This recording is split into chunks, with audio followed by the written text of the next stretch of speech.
Hey guys, in this video I'm going to show you how to actually get through and speak to a human when you call Centrelink. If you find this video helpful, please leave a like and subscribe to the channel. In saying that, let's just jump straight into the video. Alright, so if you've been trying to contact Centrelink with no success, and in particular trying to get through and speak to a human inside Centrelink, I've got a few solutions here. So I'm going to open up my notepad here, and there's a few numbers you can call to actually speak to a human, but you need to time the call right as well. So as you can see, I've got a complaints line number here, an Indigenous line, and a Centrelink multilingual line. So what you want to do is, probably the first way is to call right on at 8 AM Monday to Friday, and then you want to call the complaints line on this number here.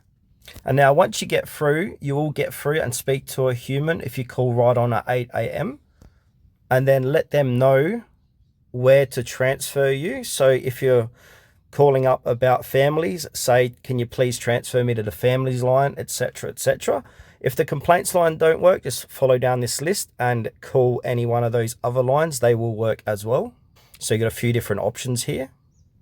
So if you call up, after 12 PM or, later on after lunch, that's when everyone else calls. So the right time to call is right on at 8 AM. You will get through. And if you do get through, just leave a comment down below and just note what time you have called to actually speak to a human on Centrelink, because we know how frustrating it can be.